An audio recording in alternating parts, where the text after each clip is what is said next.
Hey guys, Patriot Mouse here, and I want to talk about this shithole country Trump remark. Before I dive into that, I want to talk about my ape encounter in the grocery store. I've had a few bad ape encounters before, but only when I've been further south in Austin and the ape quotients are higher. But this was pretty shocking to see up in my hood. Um, what's happened now in America is that so many blacks get free college and then they get free jobs, they don't do any work, that they're actually middle class, but they act like they're upper crust, upper class, because they actually have some kind of education and job and they get really uppity. So this is actually 100 times worse than a hood rat. Than a welfare, although granted the welfare hippos can be frightening, but I'm telling you these women are worse. So here's the deal. I did my basic shopping, I got my 15 items, and I had to go to the other door to get out. So there's one of these black women, and she's not paying any attention at all to the checkout experience. She's distracted by the last minute, involuntary purchase items on the aisle just across. So she's not looking at the register. She's looking the other way. She's got this big fat ass. So, and she's really close to that wall. So like she's completely on that side. So I just start going through. I'm not trying to hit her. I'm just going through. And so she immediately, because she doesn't know what the fuck is around her, right? Which is just always shocking to me because I always know absolutely everything that's around me in every fucking angle. I know everything. So she backs that ass up right into my cart and then gives me a look. And then I keep going, and then she fucking does it again and stumbles into my cart.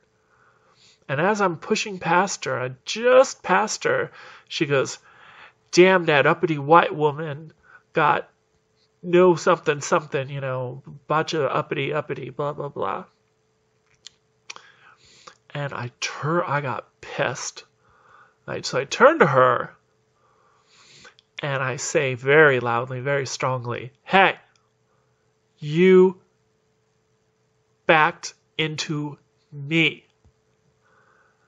And she gave me that. She gives me this look, and she's like, "Oh hell no, I'm gonna get uppity. I'm gonna black girl. I'm gonna get uppity." Oh hell no, she didn't.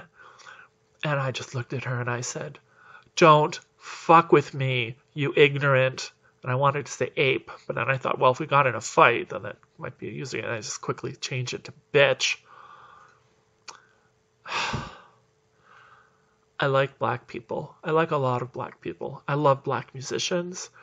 I constantly meet black people in the grocery stores in my neighborhood who are so sweet and helpful. But low IQ people have these problems of self-aggrandizement as well as being totally ignorant and useless and incapable of basic, simple things like just knowing what the fuck's around them. So, God damn it. I'm not putting up with this shit anymore. And their little race card isn't saving them. And I am a big, powerful person. And she had a guy with her. I think I could have taken both of them. I at least would have held my own. So, and I don't have fake hair to get pulled off either. So, I gave her that look. And the funny thing was, the boyfriend gave her a big smile, a big laughing smile at her, "You done fucked up, bitch. You done fucked up now." And I was like, hell yes, she did. She picked on the wrong woman. And, because I'm 5'11", I'm tall. I'm not a waif. I'm not a waifu. Got a little pork on my thighs. I got some biceps. I've been, scrubbing my car for days. I got some muscle in there. Don't mess with me. I also have years of training at Shaolin. I'm not that strong, But I'm not an easy target by any means, unless you have a gun and I don't, and it's gonna be some happenings. So she saw the look in my eye and she didn't say shit because she knew her ass was mine and I wasn't fucking around. I was not fucking around. I was sick of that lard-ass, lame, ignorant about my surroundings, but self-entitled bullshit attitude that I don't get from white people. I get a lot of assholes from white people, but I don't get that shit. I get a lot of bad drivers from white people, especially old white people.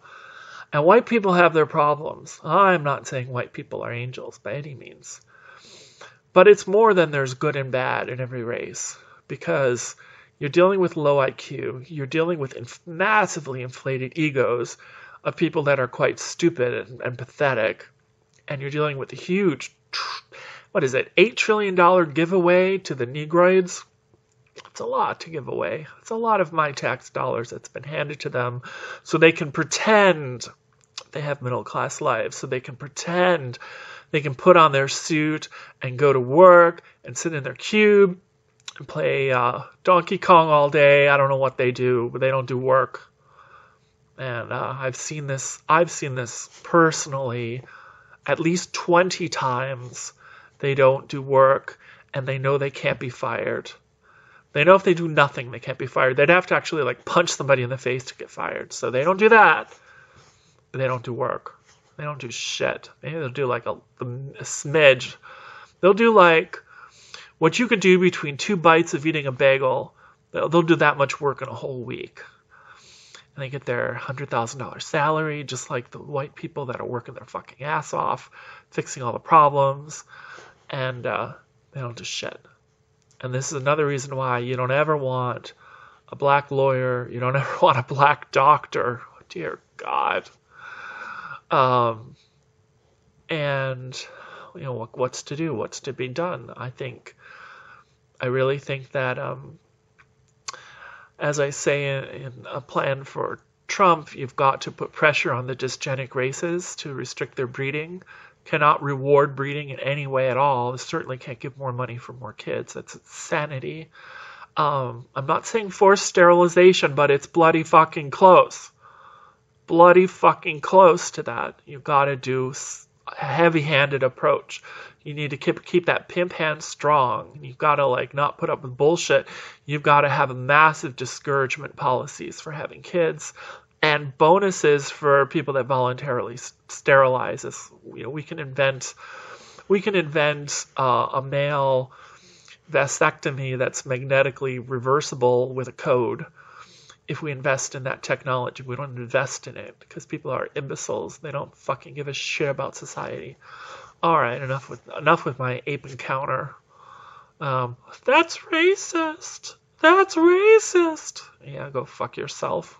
My country's dying. It's years, and we're 20 years past the time to give a shit about being called racist.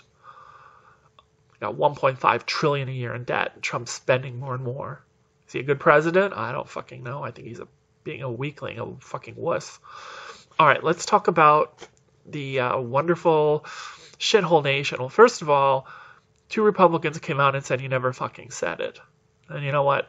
I don't give a shit. I hope he said it. I hope he fucking said it. I hope he would say a lot more. I hope he would say, we don't need no low IQ apes coming into this country feeding on our welfare system like that 800-pound Somali mom with 8 kids who was one of the first refugees they brought in after that dipshit Honolulu judge blocked his travel ban.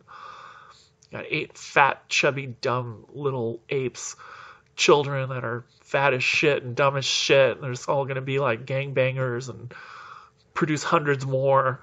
Yeah, that's what we should be importing. That's our wonderful refugee system. And then all the white women are clapping. Oh, yay! Yay! We saved a mud person from her shit on the ground country. Yeah, fucking wonderful. There's I was reading an article about the 10 nations with the most shitting on the streets or something like that. It was like a UN study. It's all fucking Africa. It's all fucking Africa and the Middle East. It's all dark people. White people, Hispanics don't shit in the streets. We never have, never will. At least we'll dig a fucking ditch, shit in a hole, and cover it up. What is it line from the Pulp Fiction? I don't respect no animal that don't respect its own feces. God damn it. I feel the fucking same way. You don't respect your own shit. You're nothing but a pig. So the problem with El Trumpo, Golden Eagle, is he's half useless. He's half useless. So he has this big press conference, and he's got all these asshole Democrats with him, and I guess was it Dianne Feinstein that was there? And they're all like, well, we want to pass a single bill for DACA. Will you sign that? And he's, hell yeah, I'll sign it. And the Republicans are like, you can't do that because we'll lose all of our leverage and the nation will fucking die. You hear that? The nation will fucking die. We will die. We cannot afford it. We have no money. We're broke. Now, what should we do with DACA? Part of me says they're illegals, get them the fuck out. They're actually put into bills like that last bill that they want to make the parents of the DACA children legal. That's their big push also. Isn't that disgusting? All right. So firsthand, it's like just kick them all the fuck out. But if we get absolutely fucking everything we want on immigration, I mean everything we want. E-Verify, we want the 14th Amendment to be clearly stated and retroactive for the past 15 years that unless you have one parent that's a citizen, you don't get an SSN, you're not a citizen, get the fuck out. I want mandatory prison sentences. I want going into the country illegally to be a felony. I want to end the H-1B visa and only keep the Genius visa, and limit those numbers to like 1,000 a year with a minimum salary of 200,000 a year so that it doesn't take away all the jobs from the engineers. E-Verify. We want E-Verify not just for governments, but for all employers. We want deportations by boat to the farthest reaches of Earth, not just dumping people on the other side of the border. We want mandatory 90-day prison sentences for anyone caught with meager meals, no AC, and no television. Put another 20 things on that list, and in exchange for all of that, I would give Dawkins a 5-year amnesty, during which time they can apply for residency but never be granted citizenship and never be eligible for citizenship. And then for the residency process, it would have to be limited strictly to, say, 700,000. That's it. Can never be more than that. Strict limit. And then of these people, they will be prioritized for the program by the number of years they can prove they attended American high school and junior high. And those records have to be verified with photo evidence and fingerprint evidence. And it has to be really like strict. All of that is probably worth getting absolutely everything we fucking want, because we can absorb another 700,000 if we can fix everything once and for all. And that's fair. But that's not what they're talking about. What they're talking about is getting a couple of goodies, a couple of grab bags, and not doing any limitations on DACA, so that it won't be 700,000, it'll be 800 million. And the entire nation will be destroyed, and everyone will get always voted Democrats, the Republican Party will end, and America will fall into the shithole and have a Great Depression squared. We're already in a Great Depression, if you didn't know that.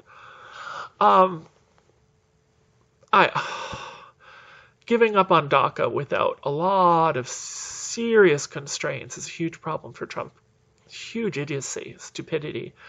And the problem is he is that stupid. I think he means well. Like in a plan for Trump, he's got the slogans, he's got the catchphrases, but he doesn't know the implementation for shit. And the problem is the Republicans don't either, so we're fucked. I want to talk about Alex Jones for just a minute. Alex Jones pisses me off. I used to like him a lot. Now I think he's repetitive and stupid. I don't think they talk about hard issues anymore. They don't even know what the H-1B visa fucking is. They've never mentioned it. He keeps saying Trump is our greatest president. Look how low he's lowered unemployment rates. Well, please go to shadowstats.com, SHADOWSTATS. The unemployment rate has decreased by Donald Trump from 23% to 22%. That means we are still 3 percentage points higher than the 3 worst years of the Great Depression in the 1930s. Got it. Got it.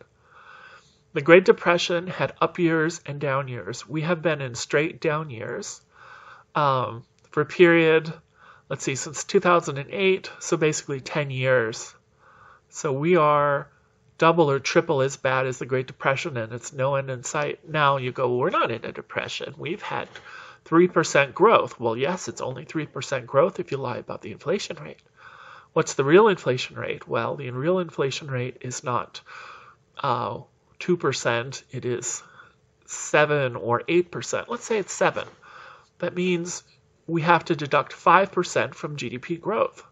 Well, 3% minus 5%, that's minus 2 fucking percent. The fucking bastards. Lying fucking pond scum. So, no, we're not in growth. We are gradually snowballing, declining into decay and shit. Why don't we have nice malls in our country? I go to Thailand, they've got beautiful gleaming malls. You've got a minor city like Chiang Mai, let's take Hua Hin. Hua Hin, how many people are in Hua Hin? 200,000? It's not a big city. They've got 5 beautiful, gorgeous malls. They've got a handicraft mall, an arts center. They've got things to do. They've got night markets, 3 or 4 of them, with shopping and endless people cooking and no crime and nobody afraid to be on the street late at night. And come back to my city. We've got one mall way out in the boonies. We've got a couple open air walk around shopping places in the 120-degree heat. Yeah, that's fucking smart. Fucking pain in the ass, stupid fuckers. Why did they build open air malls? Why is that the trend? Well, because it's much harder to have gangs of hoodlums taking over the place. I think that's really it. So there's an article on Patriot Mouse about malls closing because gangs of professional black female shoplifters go in with duffel bags. And 3 of them run out with $1,000 in merchandise each. And then they pepper spray.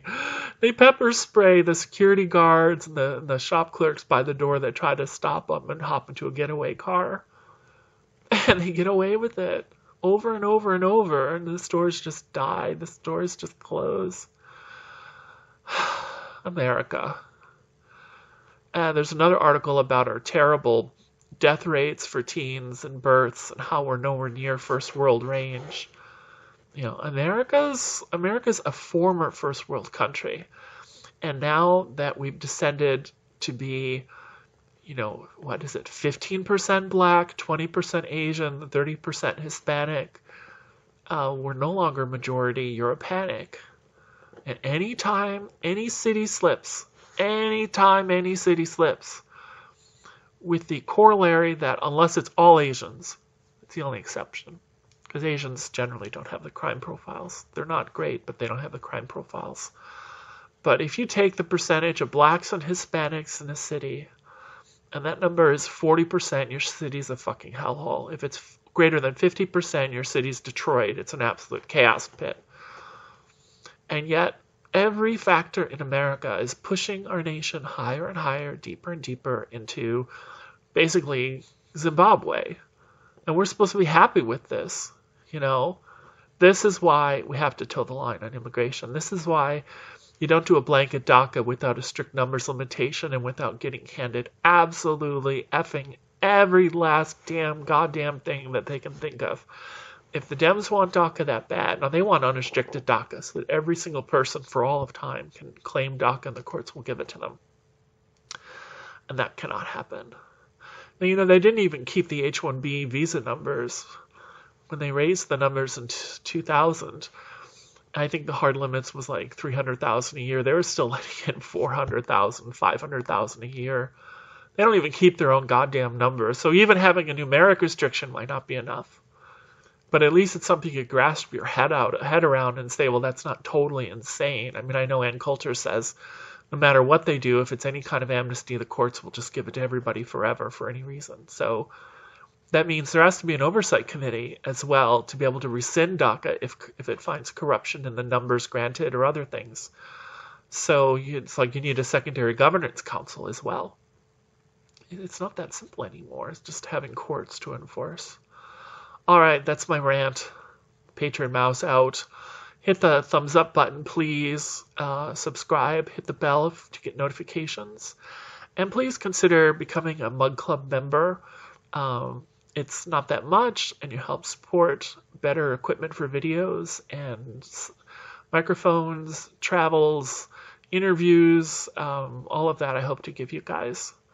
And also support my efforts because I am semi-retired and this is my retirement. So now this is now my job. So I hope you will consider funding me with a few shekels in the Patreon. And I hope that you enjoyed this little rant. I don't normally get so ranty, but this was definitely needed. And I definitely got my Irish up from that encounter. So I hope you enjoyed hearing some of that. We definitely have to do better. You know, at some point they're going to have to pass a budget, and that scares me as well, because there's no strategy at all how to handle this. We have no strategy at all for entitlements. We have no strategy at all for medical expenses flying through the roof because doctors demand driving Porsches, which is a chapter in Plan for Trump. I hope you read the book. It's pretty good. Kindle's only $4. Come on, you can afford $4. Until next time, hopefully within a week or so. Peace out.